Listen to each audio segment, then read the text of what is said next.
ಈಗ ಉತ್ತರ ಪ್ರದೇಶದ ನಮ್ಮ NPS ನೌಕರರ ಸಂಘದ ಅಧ್ಯಕ್ಷರಾಗಿರ್ತಕ್ಕಂಥ ಡಾಕ್ಟರ್ ಅಲೋಕ್ ಕುಮಾರ್ ಯಾದವ್ ಅವರು ನಮ್ಮೊಟ್ಟಿಗಿದ್ದಾರೆ.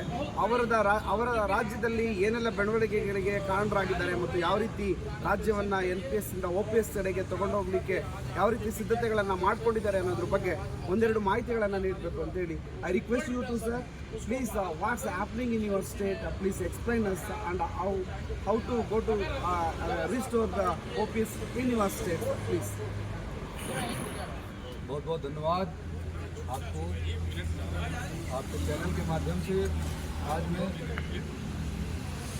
यहाँ दिल्ली में हमारे राष्ट्रीय पुरानी पेंशन भारत मोर्चा की राष्ट्रीय कार्यकारिणी की बैठक थी। मैं उत्तर प्रदेश का प्रतिनिधित्व करने के लिए आया था अपने सभी साथियों के साथ, जहाँ पर हमारे लगभग सभी जनपदों के उत्तर प्रदेश के इसमें लोगों के कई प्रकार के विचार आए, कई प्रकार की बातें आई और सबसे बड़े कार्यक्रम के आकर्षण के तौर पर कार्यक्रम में उपस्थित हुए हमारे AIRF के राष्ट्रीय महासचिव परमादरणीय गोपाल मिश्रा जी। जैसा कि अभी आपके सामने आया है कि हमारे देश में अभी तक NPS से हम लड़ रहे थे, तो हमारे सामने CPS का शत्रु और आ गया। अब हमें दो से लड़ाई करनी होगी, अब तक लड़ाई हमारी एक से।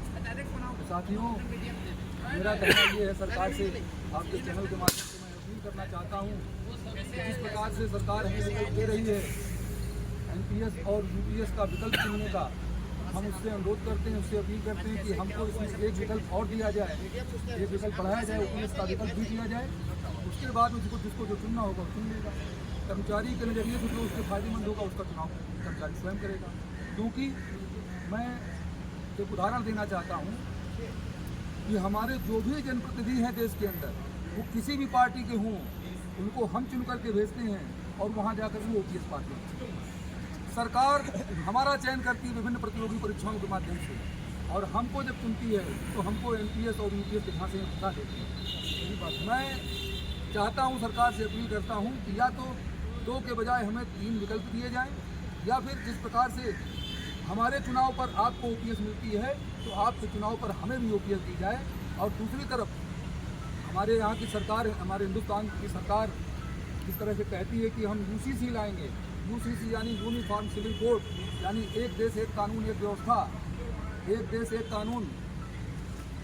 अगर ये UCC लागू होता है, मैं पूछना चाहता हूँ, मैं समर्थन करता हूँ UCC का कि हमारे देश में UCC लागू होना चाहिए, लेकिन सरकार से एक सवाल करना चाहता हूँ कि क्या उस UCC के तहत, यूनिफॉर्म सिविल कोड के तहत हमारे देश में 3 प्रकार की पेंशन व्यवस्था बहाल होगी?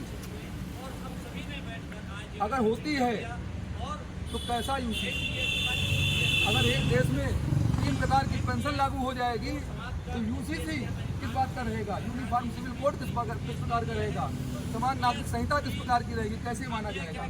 इसलिए इससे प्रतीत होता है कि सरकार की कथनी और करनी में पूरी तरह फर्क है, और सरकार कहती कुछ है, करती कुछ है। आप कोई कानून बना करके कुछ और चीज़ लागू करना चाहते हैं, उसको पर्दे के पीछे रखते हैं। हम चाहते हैं कि स्थिति साफ हो, ट्रांसपेरेंट हो हर चीज़। आपकी जो मंशा है उसको प्रत्यक्ष रूप से कहिए, आप हमें पेंशन देना चाहते हैं या नहीं देना चाहते हैं। देना चाहते हैं तो सीधे OPS बहाल कर दीजिए। हम स्वागत करते हैं सरकार का। हमारी सरकार से कोई लड़ाई नहीं है, हमारी अपनी मांग है सरकार से कि हमारी पेंशन बहाल की जाए, OPS बहाल की जाए। अगर सरकार नहीं करती है तो निश्चित रूप से हमारे देश में बड़ा आंदोलन होगा, उत्तर प्रदेश में बड़ा आंदोलन होगा। और जैसा कि हमारे रावत जी ने कहा कि हमारा अगला पड़ाव भोपाल होगा, तो हमारे सभी साथी भोपाल जाएंगे। उसके बाद अगला पड़ाव राजस्थान होगा, तो हम राजस्थान भी जाएंगे आपके सत्येंद्र सिंह जी साथ में। हमारे जाबाज जुझारू साथी